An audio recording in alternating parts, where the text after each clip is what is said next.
Shall we start? Tony, Joseph, are you ready? Yes, good. All right, good afternoon to scholars, students, colleagues, and friends who join us from America, and good morning to those of you who are in Asia.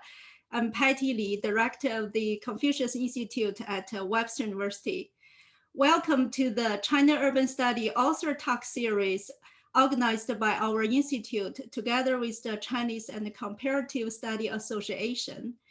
This talk series aims at creating a new platform for international scholarly exchange in this virtual world, introducing to scholars and general public the new scholarships in the field of China urban studies. Today, we are honored to have Professor Anthony Clark, who will speak about his book, China Gothic, the Bishop of Beijing and His Cathedral. Dr. Clark is a professor of Chinese history and the Edward B. Lindemann Endowed Chair at Whitworth University. He has studied languages and cultural history at quite a few outstanding institutions around the world, including Minzu University of China, Taipei Language Institute, and Alliance Française in Paris. Professor Clark has been a recipient of quite many scholarly awards, including the National Endowment for the Humanities, American Council of Learned Societies, Fulbright Foundation, and the Jiang Jingguo Foundation. So he has published 13 books and numerous articles, which primarily focus on the long history of Chinese Catholic cultural encounters from Mingqing period to present. His most recent book, named China's Catholics in an Era of Transformation, Observations of an Outsider, was published last year by Palgrave Macmillan. Thank you, Professor Clark, for joining us today. And today's talk will be moderated by Professor Joseph Lee. Dr. Lee is a professor of history and the director of Global Asia Institute at Pace University. He has published widely on the history of Sino-Western cultural interactions. His most recent work, including co-editing some volumes, such as The Church as Safe Haven, Christian Governance in Modern China, Christianizing South China, Hong Kong, and Bollywood. Professor Lee, thank you for joining us. So before I give the stage to our two great historians today, I'd like to extend my thanks to my colleagues at Webster University for your strong support, and also to Professor Kang Ling from Fudan University and Dr. Wang Yu from the University of Macau. They provided invaluable book recommendations and shared their scholarly connection with us. Many thanks to each of you. So now, Professor Lee, I'd like to invite you to start the conversation. Okay, thank you so much. Well, thank you, Patty, for organizing this event. But I think before I start, I also would like to thank Webster University for being the major champion of this global exchange. This is extremely meaningful because we are living under this global pandemic. I think it is wonderful that you still keep up that intellectual platform for dialogue, cross-cultural exchange between the East and West. And I think this platform also make it extremely meaningful to talk about the book of my friend, Professor Anthony Clark, China's Gothics. And this book was actually published by the University of Washington Press in 2019. One thing that really impressed me is, this is not really the traditional diplomatic and political history of China's encounter with Europe. Especially, I think, Professor Clark, I think you look at the life and also the career of a major French missionary in late 19th century China. And I think you also tell us about, the social history and also the ongoing legacy of, the Beitang, the Northern Cathedral in Beijing today. So I guess maybe for people who have read the book, they must be very curious about the background or some of the factors that actually motivate you to write this work. What I'm thinking is maybe to set the stage or the background for our conversation. I'm going to ask Professor Clark maybe to give us some kind of general remarks about what actually motivate you or inspire you to pursue these research topics. Right now, shall I answer that question before I show the PowerPoint presentation? That sounds good. Yeah. Oh yeah, the background for why I wrote this. First, I should just say how honored I am to be invited to provide these remarks. I'm just so grateful to Webster University and the Confucius Institute, and my field of research is the history of missionaries in China, but I think largely about the history of 中西文化交流, the exchange between the West and China. And this event is precisely doing the kind of thing that is important historically to create a bridge of friendship and intellectual exchange that is so significant. Well, before I show provide some remarks by way of a PowerPoint presentation to answer Professor Lee's introductory question, this topic emerged from in a very unusual way about 16 or 17 years ago when I was reading Western missionary journals, and I read the journal of Alphonse Favier, 方过两主教, Bishop Alphonse Favier, who designed the cathedral. And he was in the cathedral for 2 months during the Boxer Uprising when the Boxers were attacking the cathedral. And I remember reading his journal. But I read it, interestingly, I read his journal of the attack against the Beitang Cathedral in Beijing while I was sitting inside of the cathedral. And there's something very moving about reading these historical events when you're actually inside. It's like reading the book by Victor Hugo, Hunchback of Notre Dame, or Notre Dame de Paris, we say in French, about Notre Dame Cathedral, but reading that book while being there. So there was something very powerful about being in the place where these historical events happened. And then I later learned that Alphonse Favier actually wrote his journal originally in Chinese. And in Paris, they have his whole journal in his Chinese original handwriting. And so what inspired this project really was, one, the reality of a material space as a sign for history. And the largest physical objects that speak to the history of Sino-Western or China-Western exchange, the largest physical objects that exist are in fact buildings. And these buildings, like the North Church or Beitang Cathedral, are testaments, and they're resources. There are inscriptions inside the cathedral. Alphonse Favier is buried inside the cathedral. There's a Chinese stele monument that commemorates his life in the cathedral. And there are other little things that are still there that commemorate certain historical things. The museums in Beijing hold objects from Beitang. The Big Bell Temple, for example, holds one of the bells. The Military Museum holds objects from the Beitang Cathedral during the siege. So what was really inspired was this, I think, urgent need to write about something material that speaks to this history of Sino-Western exchange. That was really the impulse. This is wonderful, actually. I think that is actually a very nice beginning to kick off our conversation. So I know that you actually prepare some kind of, slides or maybe some kind of, PowerPoint to share some of, the major findings in this project.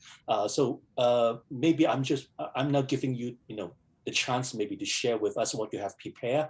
And I think at the same time, I noticed some people who are going to type in their question as well. So I'm going to collect all those questions and then maybe I'll share that with you later, okay?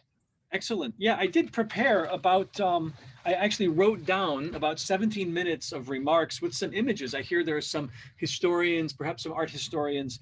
I did conduct research much in China, in the United States, and a lot of research in France. I also worked in the Vatican archives, the Propaganda Fide archives.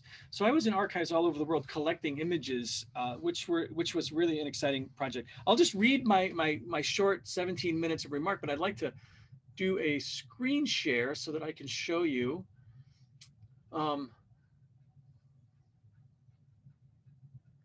Could you give me a thumbs up if this is working? Excellent. Okay. Well, I just want to again say how pleased and honored I am to be with you all to discuss my recent book on Alphonse Favier and his famous cathedral in Beijing. I should also note again just how pleased I am to see old friends such as Professor Joseph Lee and to make new friends, Patty and others. I just, one of the things that came to mind is this old Chinese statement, this old Chinese saying that I love this saying, 如果人生没有朋友就等于没有太阳.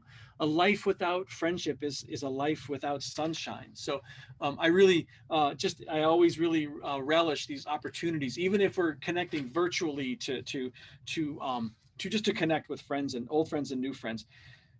So during the last decade of the Qing, China's last imperial dynasty, French aeronauts, these people who went up in balloons, launched balloons high above Beijing's skyline and photographed the city's most famous sites. Few people know about this history. And on the right of this image, you'll see an image of the aeronauts, the French aeronauts, going up in their balloon in Beijing to photograph the city.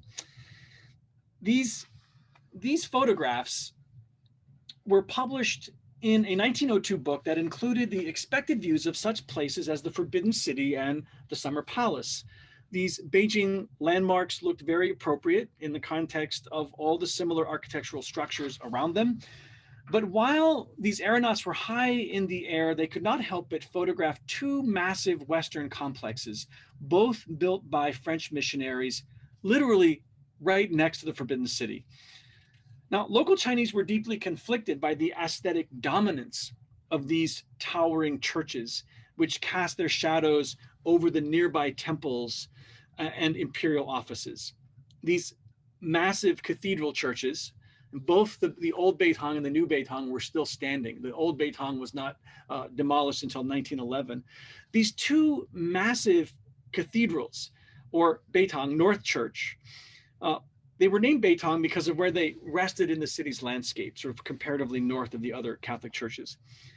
An Italian Baroque cathedral was built near the Forbidden City in 1701, and this church was replaced in 1867 in the Gothic style. In 1877, the second Beitang, so this is, you see the three major Beitang churches, the 1701 Beitang, the 1687 Beitang, and the 1887 Beitang. The second Beitang cathedral was replaced the one that was earlier in a place called Tanshirkou, and it was moved to Shishirkou. When the Empress Dowager decided to expand her palace complex into the area of Tanshirkou, the French bishop and architect who designed this cathedral was, as I've mentioned, Alphonse Favier, who was very well connected in Beijing and had several friends who were close to the Guangxu emperor. Among his very close friends were the Manchu bannerman Ronglu and the very famous viceroy of Zhili, Li Hongzhang. And it was actually Li Hongzhang who enabled Favier to build this new cathedral in the Shishirkou area. In this context, it was in this context that Favier designed his Gothic cathedral to be built in the heart of Beijing. Gothic because for Favier, the very vision of such an edifice in China's capital city was expected to convert China, and as he saw it, perhaps influence China with French culture. So for missionary architects in China, such as Alphonse Favier, nothing represented French sentiment more than Gothic churches rising above their surrounding buildings. For Favier, Western architecture, especially the Gothic, was not expected to be sympathetic with Chinese buildings around it, but rather to transform China's aesthetic tastes along with its religious beliefs. So missionary architects such as Alphonse Favier and Alphonse de Morluz designed churches for China in largely Western styles. Interestingly, they all wore Chinese clothing, but they designed Western style churches, suggesting that Christianity and the Gothic style were somehow equally important to the project of promoting Christianity in China. The preparation of Morluz and Favier was typical of the architectural training for missionaries who were going to China. Courses favored the ideas of Augustus Pugin, whose works had inaugurated the so-called Gothic revival movement, in which John Ruskin was a principal participant. These missionary architects who lived in Beijing under this influence advanced the Gothic style as much for its suitability for Catholic worship as for its visual connection to Europe. Favier's design intentionally exaggerated the Gothic elements of the previous Beitang, the one at Canshiko. He made the portals and windows more noticeably Gothic, adding lavish ornaments to accentuate its French appearance. The new Beitang facade, which was only a short walk from the Forbidden City, included most of the common components of a Gothic church that one would encounter if you were walking down the streets in France, in Paris, for example.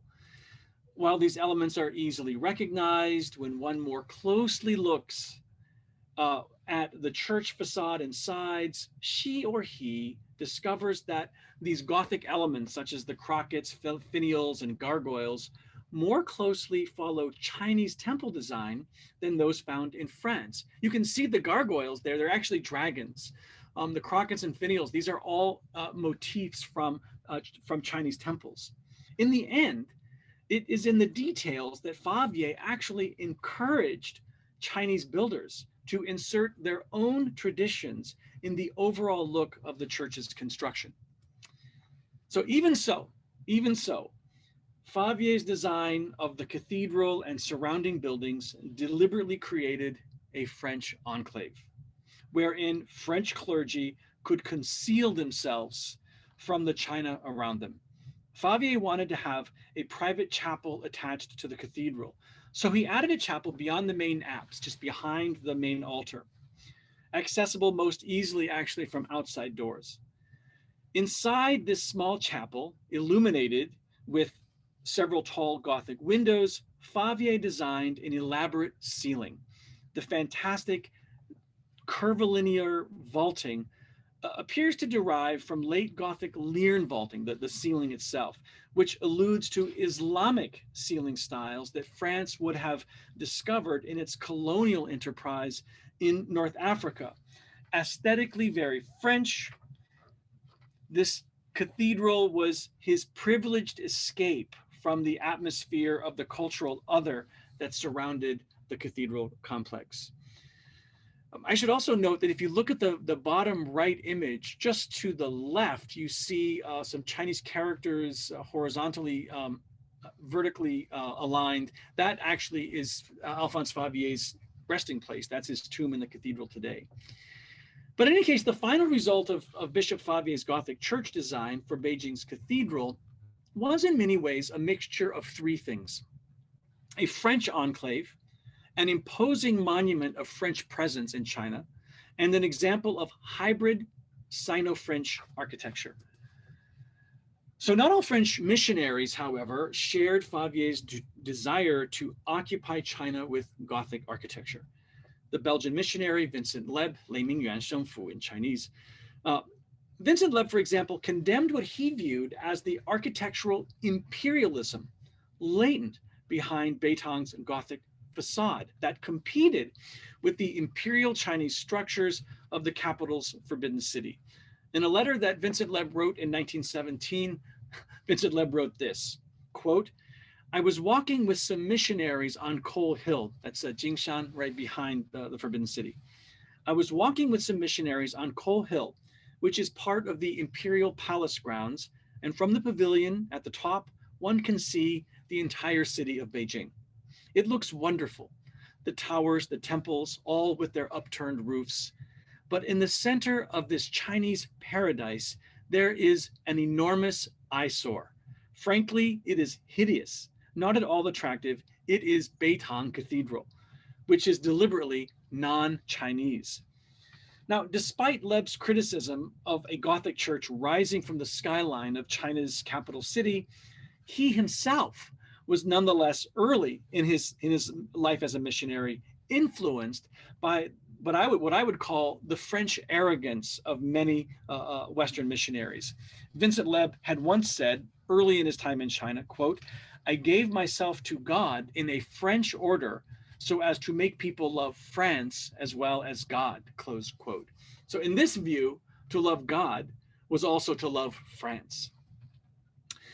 While a small number of missionaries disdained what they perceived as a Roman Catholic monument of colonial France, in actuality, the local Chinese Catholic community was in fact pleased with Favier's cathedral, and they viewed the cathedral as an architectural tribute to hybridism. In the end, the Western conceit of many French missionaries during the late Qing bears signs more of enculturation than has been commonly assumed by some scholars. Now, the final manifestation of the cathedral in Beijing is a combination of French aesthetic and the craftsmanship and tastes of the local Chinese who were commissioned to realize Favier's architectural vision. Favier wanted to erect an elaborate Gothic facade that presented an impressively and lavishly ornamented Gothic interior once one entered the church. What was finally built was a Sino-Western mixture of French Gothic with Chinese temple ornamentation. It's important to remember that this hybridism derives from two facts. Favier actually desired Chinese elements to adorn his Gothic church, and that the actual builders of Favier's Gothic cathedral were Chinese, with experience at building principally Chinese structures, with Chinese techniques and Chinese materials. Here are some really great rare images of builders building churches in China for the Lazarus, for the French missionaries. Beitang's Gothic elements were accomplished by Chinese workers in Beijing, and we have evidence to believe that the French missionaries sometimes begrudgingly employed the Chinese builders who erected their churches. So far, almost no records have been discovered that directly reveal the local voices of these builders who labored under semi-colonial conditions. In a 1926 handbook on church construction published in China in French called Le Missionnaire Constructeur Conseil Plan, or The Missionary Builder, Advice and Plans, native Chinese craftspeople are described by its French authors in very pejorative undertones. This French book not only proposes that the best architecture is French architecture, but also suggests that only French architects or only French builders should build churches in China. What the booklet does not do, however, is to criticize the skills of Chinese craftsmen at building structures in their own native style, which the builders of Beitang did more than any other known, quote, Western style church in China. This is technically a Western style church, but it's the most complicated in my mind. It's hard to call it Western if you look at it more closely. Beitang is unique in its hybrid mixture of Sino-French design. There is little or no evidence that local craftsmen perceived this hybridism as a conflict deriving from Sino-Western cultural interaction, but rather was seen as a good example of mutual cultural enhancement. Looking at sources, Chinese writers often write about how the great thing about this particular building is that the Western styles enhance Chinese styles and Chinese styles enhance Western styles. With the Republican era, publications of China's preeminent architectural historian Liang Sicheng, one of my favorite writers, I actually lived in a Liang Sicheng building my first time living in China.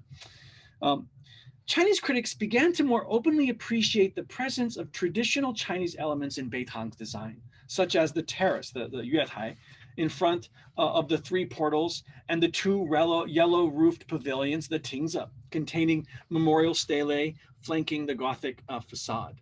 The terrace balustrade, the langan, was made with an indigenous Chinese stone called baiyushi, or white Chinese marble.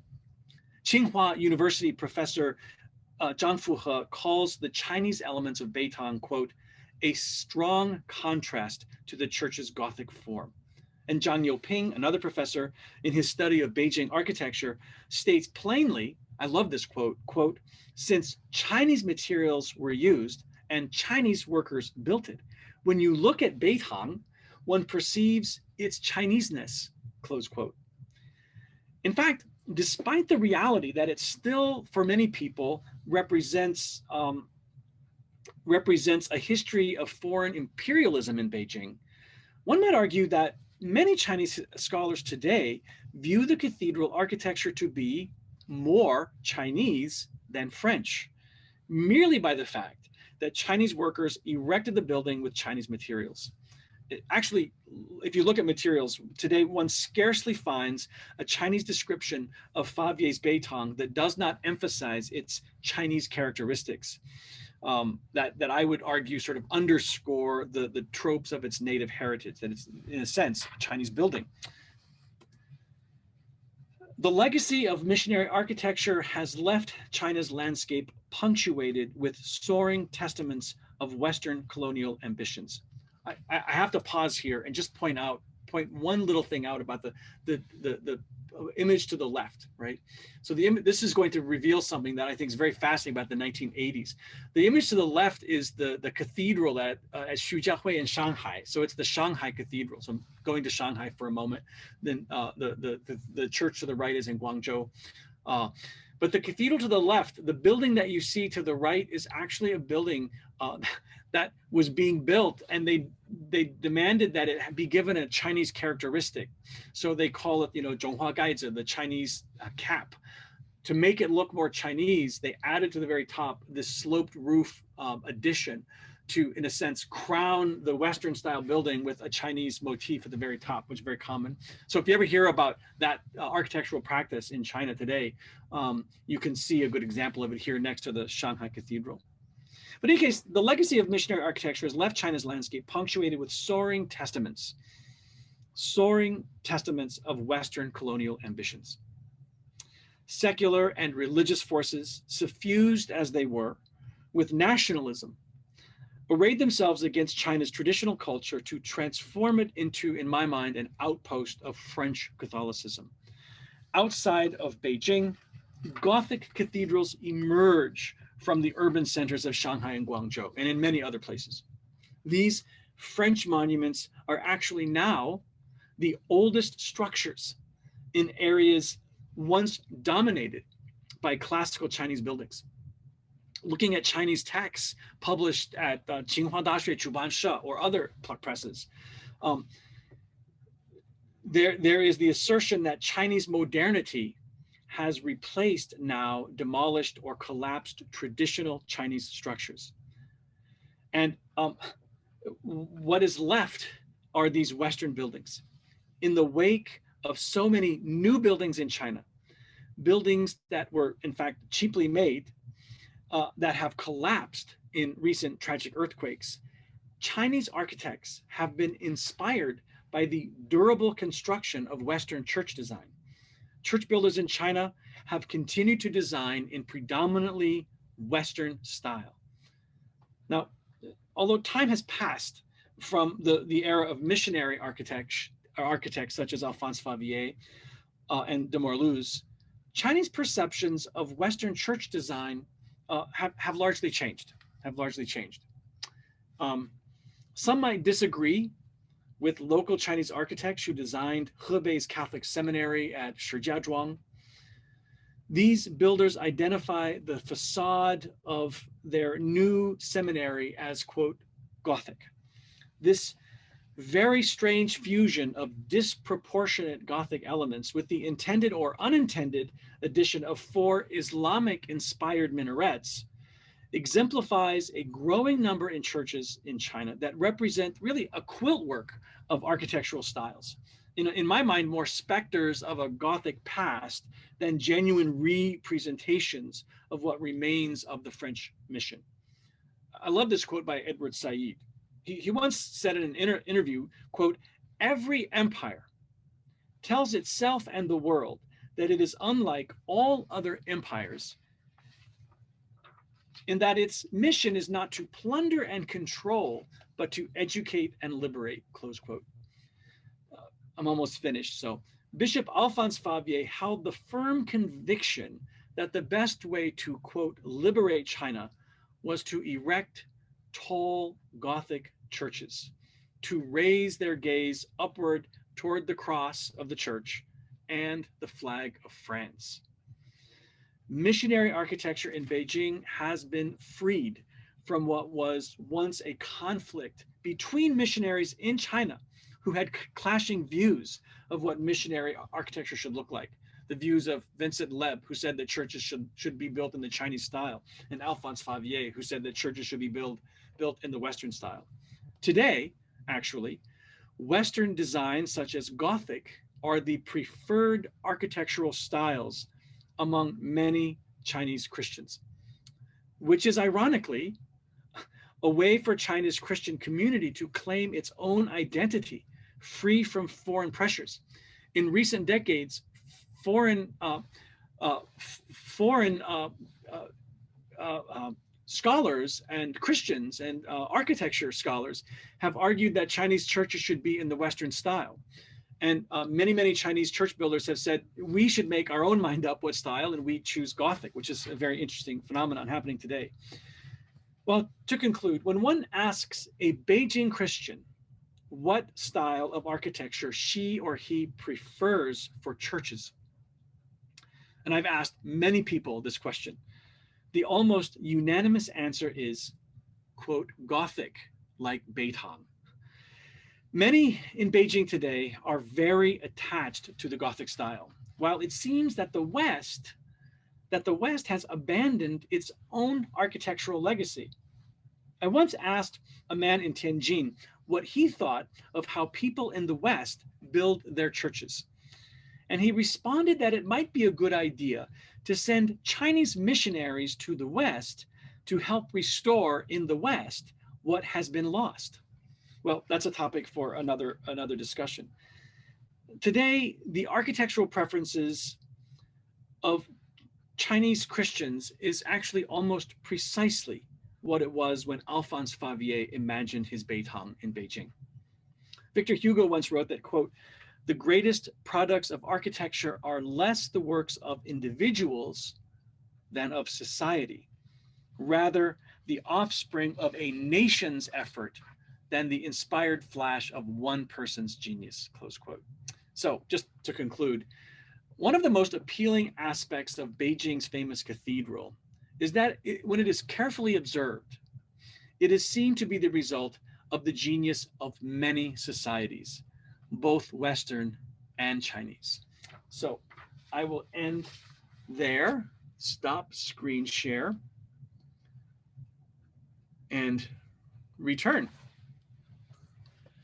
Thank you so much, Professor Clark, for your wonderful overview, of this project. I think it also, gives us, a better understanding of, some of the challenges and also some of the thematic issue that you raised. I think as you talk about, this project, it just reminds us, the whole history of Beitang.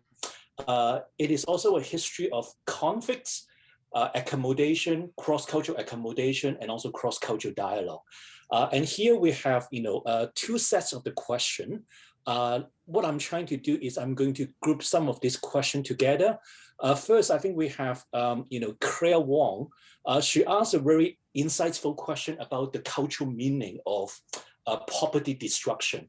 I think she read your book, and I think she learned about these destructions of the Beitang during the Boxer War, the Boxer Uprising in 1900.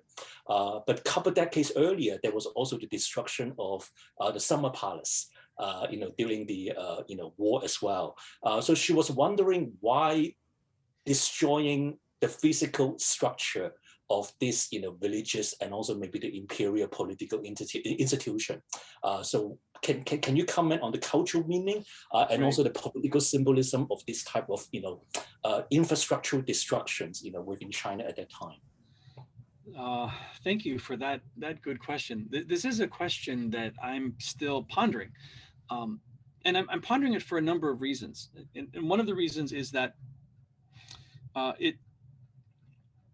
when you read the documents written by, say, officials in the Zhongli Yamen, the Qing Dynasty official bureau for foreign affairs. Those documents are quite fascinating. And one of the things that we discover from documents such as those is that this church, Beitang, was just an enormous,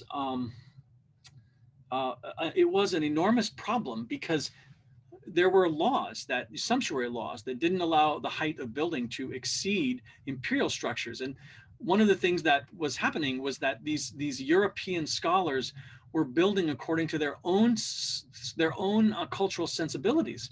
That is, obviously in their mind, a church should be taller than every other building because, for one reason, it speaks to a hierarchy. You know, God more important than humanity and the like. So it speaks to a supernatural hierarchy. But it also, you know, if you read medieval texts too, they practically say if the church is the tallest building, you know where to go on Sundays. So there's this practical thing of, you know, it's easy to find my way to church because there's the tallest spire or tower. But at the same time, China was not Europe. China is very different than Europe. So you have what seemed like, to many people, even the shadows being cast over imperial buildings was an offense to the officials. So what you have is a kind of wenhua chuangtu. You have a cultural conflict that symbolized a tension between the West and China, right? So there's that part, and that's happening just by the pure existence of these buildings. And then here's another complicated part of this, and I'll get to the Summer Palace in a minute. The other complicated part of this is that at the same time, there was a natural history museum in Beitang that was built by this French priest called Armand David, who actually, there are deer in China called the David deer, named after this French missionary. So even in China, they name certain animals after this French missionary. And the Empress Dowager Cixi Taiho, one of her favorite places was to go to Beitang and go to this museum. You don't read about this very often. Many Chinese officials went. They would love to go to these Western buildings and experience Western art. I mean, trompe l'oeil, for example, was something they were very excited about. So, the complication is that there was an antagonism with these buildings, but also a kind of appreciation for their presence. And then finally, the Summer Palace. I mean, Lord Elgin and Baron Gros, the French baron who they're collaborating, they're going into the city in 1860. Their original, I mean, it's punitive. Right? There's a big difference between the Boxer Uprising and 1860.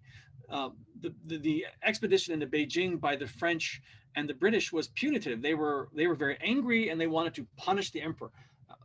Actually, their first target was the Forbidden City. They intended to destroy the entire Forbidden City. But instead of that, they went and destroyed the Summer Palace. I can't even imagine. The whole thing is horrible, but I can't imagine that if they'd had actually destroyed the Forbidden City. And that was punitive. And if you actually study the history of that, the one-sided narrative that they just came in and destroyed the Summer Palace, the Xianfeng Emperor was largely, I mean, he had a bunch of Western diplomatic envoys killed. They had been killed, tortured and killed. So then what happened, right? When Elgin and when the French and English showed up, they were so angry that it was all aggravated and there was terrible looting afterward. So that's a punitive thing. During the Boxer Uprising, you have a very different form of destruction. Beitang is the only church that survived the Boxer attacks in 1900. The only other buildings that survive that are Western are the so-called legations, the embassies. So literally every single church except for the cathedral was destroyed in 1900. And I mean, I should stop in a minute here, but I think it's really crucial to realize too that the difference between 1860, and I think that was largely political, and the Boxer Uprising, which I personally would define as largely religious and cultural. There are different contexts. Yeah, thank you so much. I think that's extremely helpful, actually. I think, I think for that 1860, the war, it was largely a state-to-state conflict, while as, in the 1900s, it was largely a kind of religious war or cultural war from within the Chinese society as well. So thank you, for your, very insightful, comments and questions. We also have a number of questions, and I think this question are actually related to the whole history of the missionary movement. One question is, how did the missionaries' objective change over time?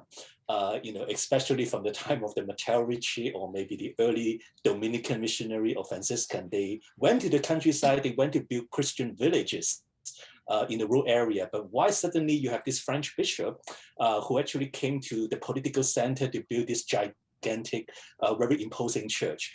So how did the missionary objective and also their project change over time, especially from the early period up to the time of the 19th century and also the 20th century? And the other question is also related to this mission project was, as China experiencing wars and revolution in the late 20th century, how did the new socialist revolution change the people's perspective towards the social meaning of the French cathedral? Yeah. Oh yeah, wow. Okay, that's a powerful one. Let me start. There are two things. That's an exciting question, and it's also a difficult one because, and I'm going to look at my watch.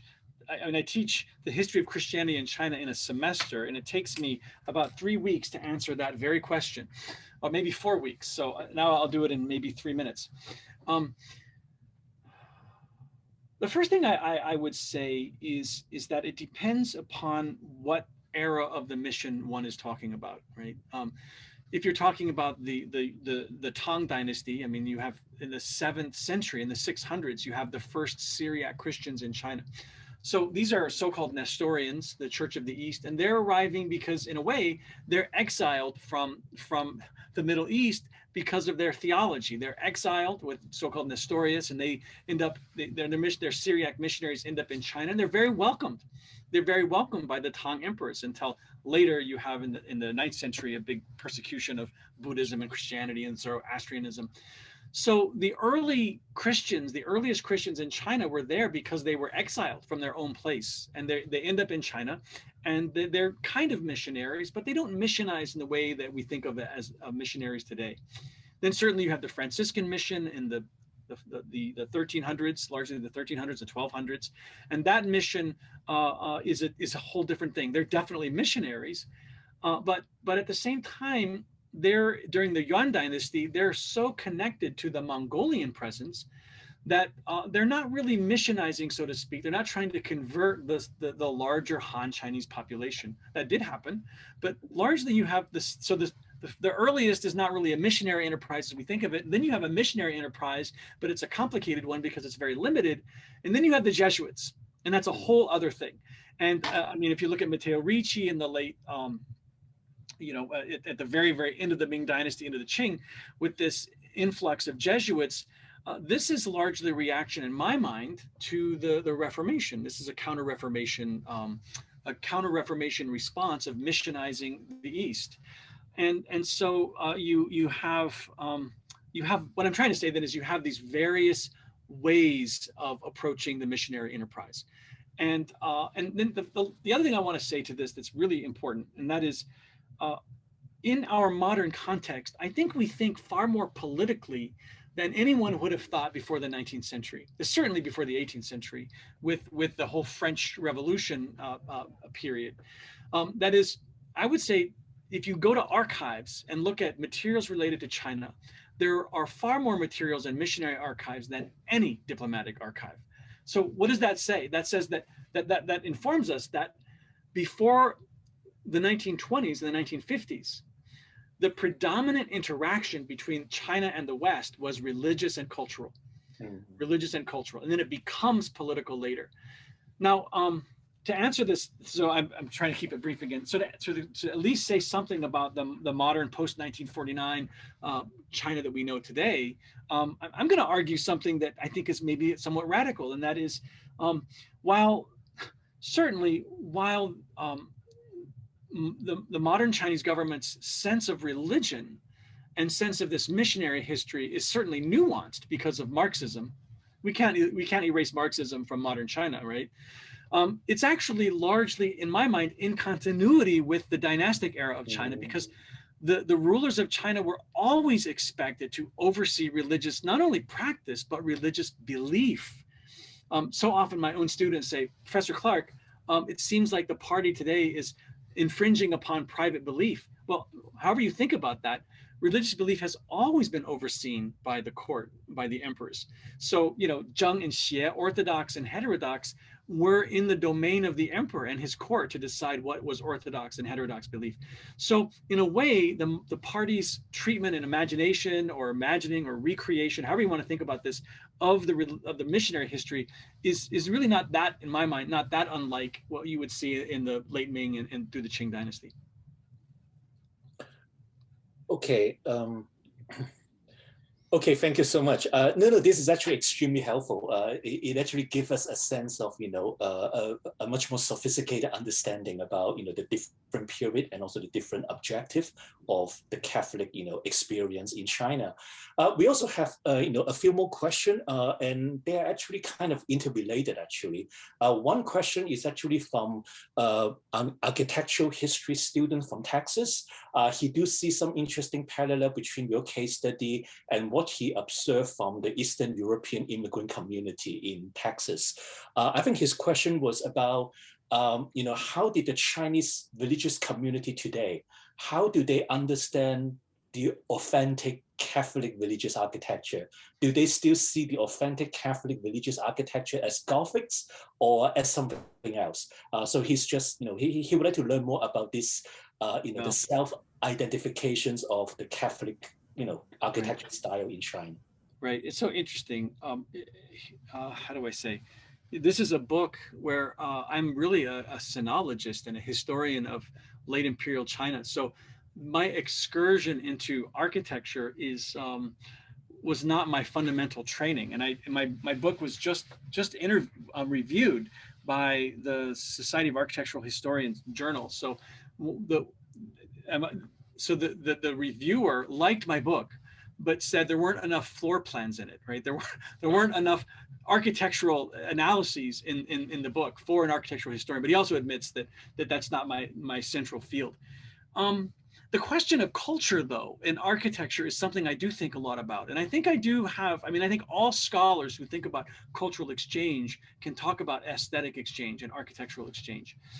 If this student is from Texas, and you can see Eastern European churches, Byzantine Catholic or Eastern Orthodox churches, these churches with onion domes that are very culturally specific from, the Carpatho-Rusin area and from Russia and from Slavic places. Their architecture is very different from American church architecture, whatever that is.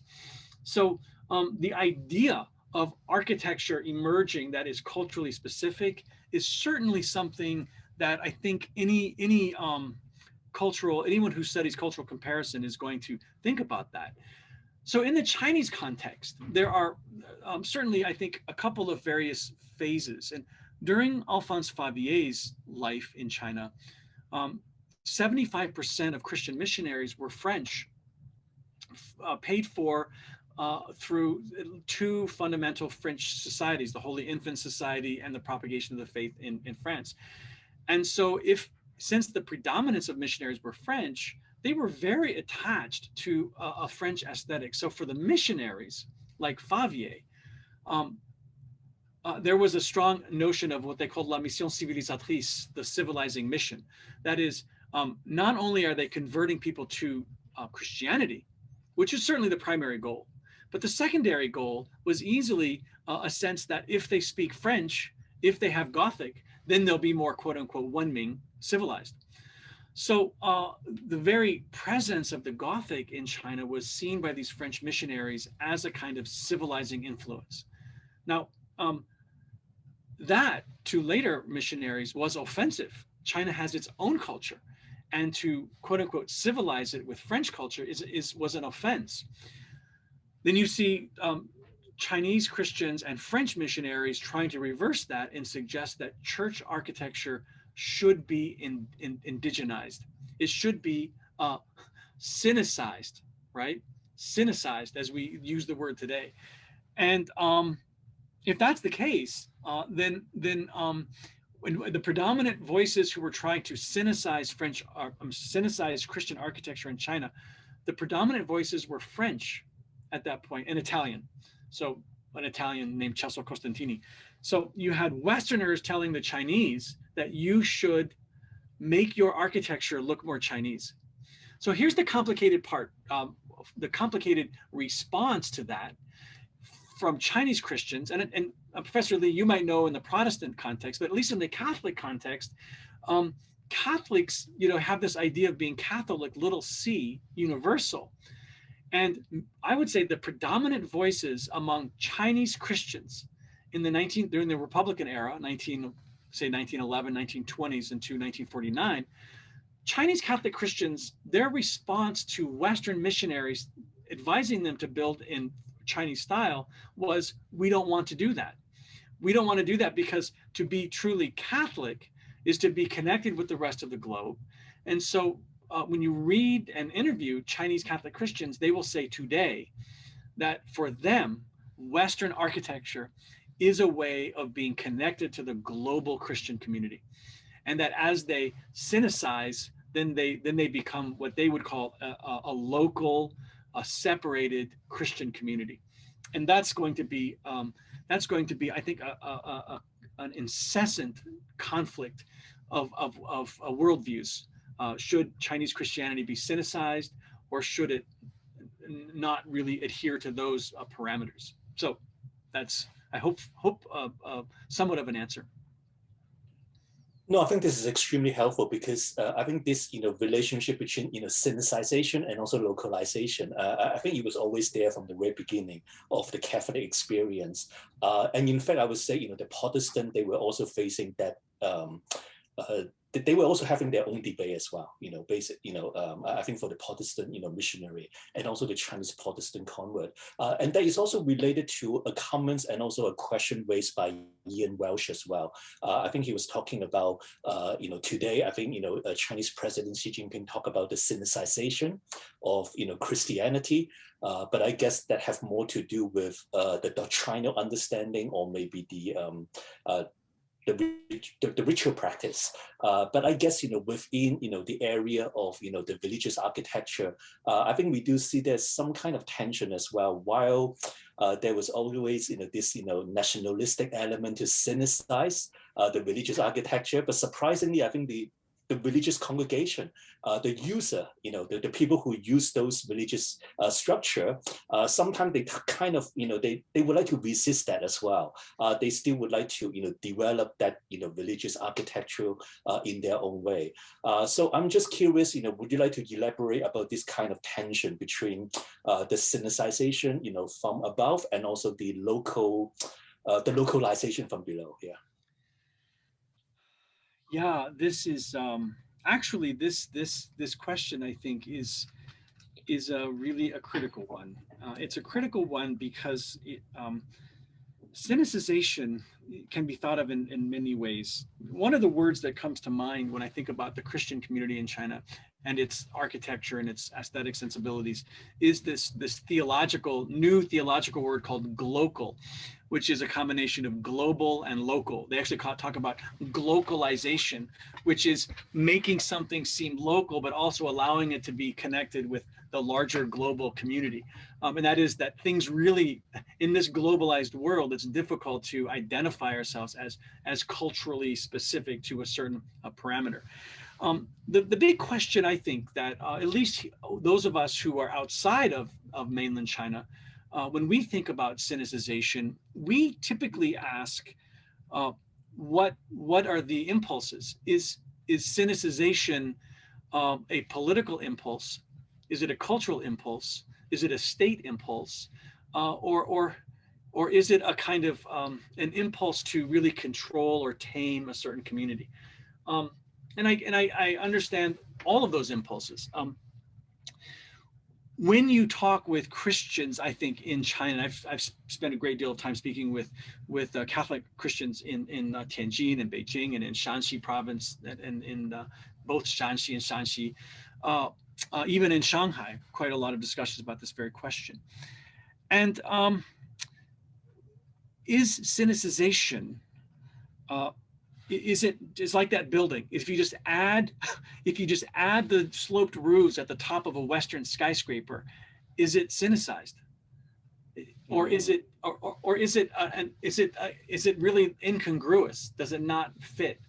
So what is Sinicization? I guess I would answer this question with a question, and that is, if Sinicization is a mechanism for the political authorities to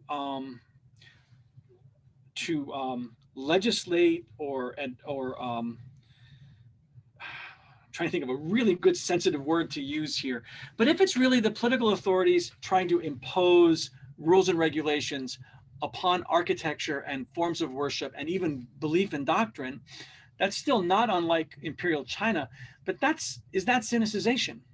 Or is that state control? I mean, and I would answer that. I would sort of tease out this little thought, and that is, when we think of as the nation state, what is the nation state? And then this question of the nation state is appropriate to the question of Sinicization. Benedict Anderson would define the nation state as the nation being a place with a border, right? That's the nation, has a border, and the state as being the political engine or the political powers that basically administrate the people who live within that border. And Benedict Anderson argues that's a new concept. That's a 19th century idea of the nation state. Well, what is Sinicization then? Is it part of the state, or is it part of the religion? And that is a complicated question. I think especially in the Chinese context, it's a very complicated question. I can say this. The majority of Chinese Christians I've spoken with, even bishops, Catholics, have said they would really prefer if they didn't have to think about the question of Sinicization, right? They would prefer that, simply because they argue that at the end of the day, if there's less regulation from the state, then the Christian community becomes more glocal. That is, that it organically becomes Chinese Christianity, organically becomes Chinese churches, without an outside regulation imposing a sort of this equals Sinicized. So that was I think I really was too circuitous, Professor Lee, but at the end of the day, I think the answer to that is it's a complicated question, and the question is a one of between state control and individual freedom, and those are complicated questions in and of themselves. No, this is very helpful, because I think sometimes we do see, conversions, of these two forces, and sometimes we do see diversion as well. I think, we have, two more questions, but I try to, condense these two, because they are actually looking. I think they were asking about, the local experience of the Catholic, movement in Beitang and also in Beijing. I think the question was about, which group of the people, the local residents in Beijing, were more receptive to Catholicism from the Ming Qing to the early 19th century.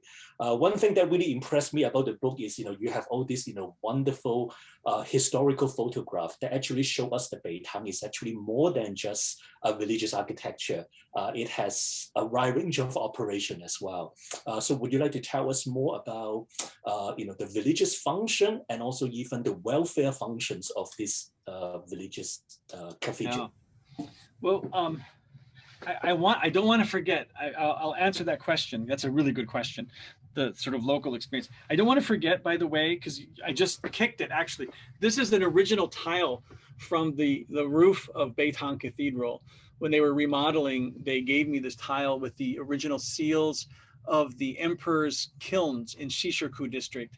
With the color, they allowed the cathedral to use yellow as the imperial color. So they gave me this tile, which is sort of neat. So in a way, part of Beitang is in my office. So that's sort of a fun thing. The question of local experience, in my book, I talk about 3 different Beitangs. In the 1701 Beitang, which was built because 2 Jesuit missionaries cured the Kangxi emperor who had, I believe, malaria, and they used quinine. It's the same thing that's in tonic water.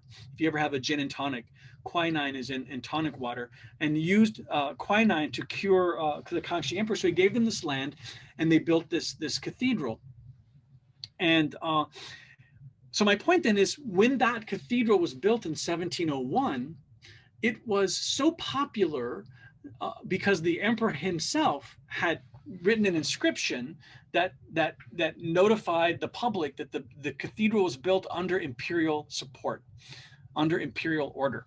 So there was a public sign on the cathedral that said the emperor endorses this cathedral, and of course the emperor had gifted calligraphic scrolls to the priests there. Well, what happened then was a good number of Manchu officials who were in the banners in the inner city of Beijing at the time, a good number of Manchu officials converted and became Catholic. So that when there, and I know there's some people who consider it a controversial painting, and that's another story, but there was a painting probably around the 1830s or 1730s, 1720s, 1730s of the first Beitang church. And one sees in the church a large number of Manchu officials with their caps, with the little finial button on top, showing that they were officials, kneeling and praying the rosary. And if you read the documents, there was a large number of Catholics who were in the Manchu banner system, and who were very, very well connected in the court. So you see that already, as early as the reign of the emperor, of Kangxi Emperor, you see a great deal of popularity in the cathedral. The next cathedral was a little more problematic, but certainly by the time of Alphonse Favier, the cathedral complex was giant. It was just huge. In fact, there were some historians who went to Beijing and said the only thing really that seemed more imposing than the Beitang complex was the Forbidden City itself, because it was so large and so active. And they had something called the Rensetang, which was an orphanage. So the French nuns and Chinese nuns too raised orphaned children. They taught schools. They had a charitable hospital inside the cathedral, so they treated Chinese patients. They also had a Western hospital in the legation district, and that was treating only Westerners. But in the cathedral itself, most of the patients were in fact Chinese, and they treated them for free. There were charitable functions in the cathedral.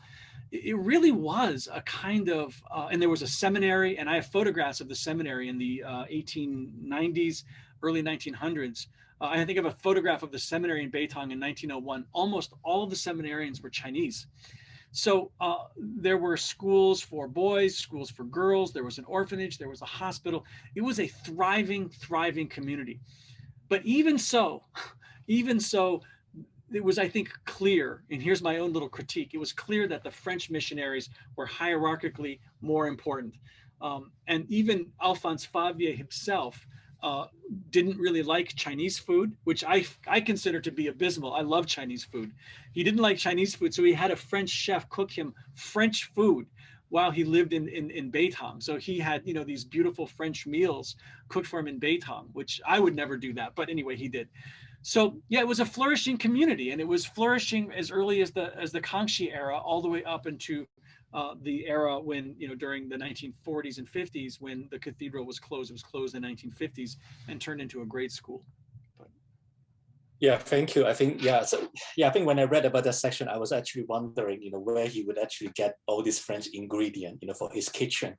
But I think one of the most impressive things about, your narrative is also, his, I think, the bishop's, his own meeting with Li Hongjiang, how they actually negotiate about, the height of the Beitang towers, and also, how he managed to get some of the compensation for the Catholic community right after a major missionary incident as well. So in a way, I think this bishop, he's a missionary architect. He arrived in China as a young priest, but he managed to find his way around and move around different social and diplomatic circle as well. So looking at his, personality, he's quite a complex figure. I can see the politician side. I can see the company CEO side, in the way he managed. So how would you evaluate this, complex, religious man who spent his entire career, in China, and also left behind this major legacy? One of the things, another reviewer reviewed my book and said, I've had so many reviews. One reviewer said that I was I was too mean on Alphonse Favier, that I made him look terrible. Another reviewer said I made him look too good. So the issue about Alphonse Favier is he's complicated. He's a very complicated figure. And but I will say this about Alphonse Favier, sort of at the end of the day, and I really, this was one of the most enjoyable books I've ever written. And it was enjoyable because I was able to look inside the personal lives of several players, both Chinese and French, and really read about and have access to how they viewed each other.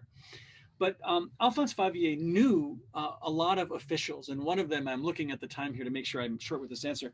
One of the officials he knew was an official named Yu Geng, who was the diplomat to, I believe, France and Japan.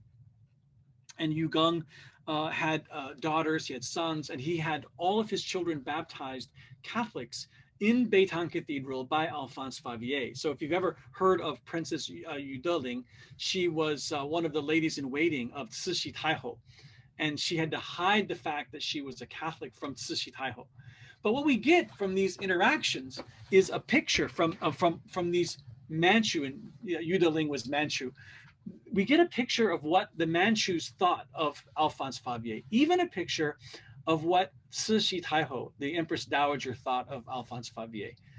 And what the Chinese say was that his Chinese was perfect.